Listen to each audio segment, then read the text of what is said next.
ओवळ्यातील ट्रिनिटीचा वनवास, बिल्डरला मुदत अन्यथा स्वयं पुनर्विकास. आमदार संजय केळकर यांनी विकासकाला दिला इशारा.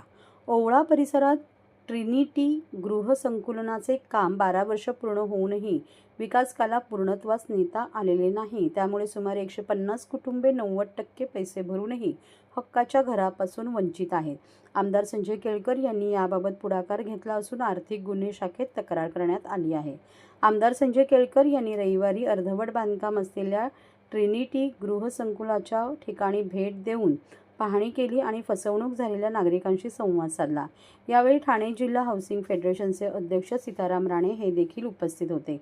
याबाबत बोलताना श्री केळकर म्हणाले की या इमारतीत सुमारे 150 कुटुंबे राहायला येणार असून त्यांनी 90% रक्कम विकासाकडे भरली आहे. मात्र 12 वर्ष उलटली तरीही विकासकाला इमारत पूर्ण करता आलेली नाही. त्यामुळे ते हवालदिल झाले आहेत.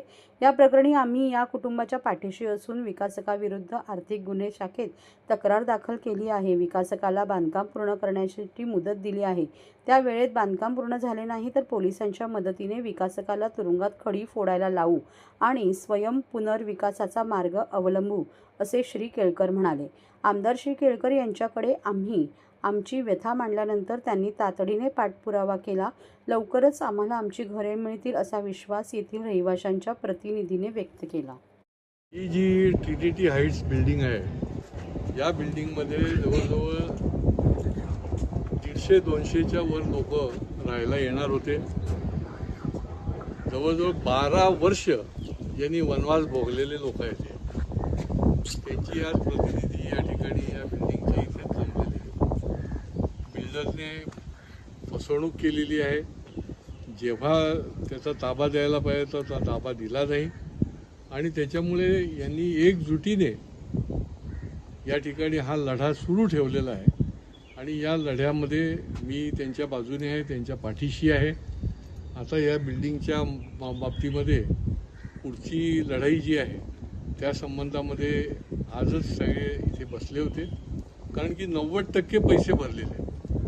विकासक ज्या पद्धतीने या शहरामध्ये वेठीस धरत आहेत तर त्यांना धडा शिकवण्याची वेळ आलेली आहे आणि त्यामुळे हा विकासक जो आहे त्या विकासकाच्या डोक्यावर बसून पोलिसी मदत घेऊन आम्ही निश्चितपणे यांच्या पाठीशी उभे राहू आणि ही इमारत त्याच्याकडनं जर पुरी होत नसेल तर विकासकाला पण जेलमध्ये टाकू आणि ही सेल्फ रिडेव्हलपमेंटच्या माध्यमातून यांना बिल्डिंग पूर्ण करण्याकरता निश्चितपणे मदत करू.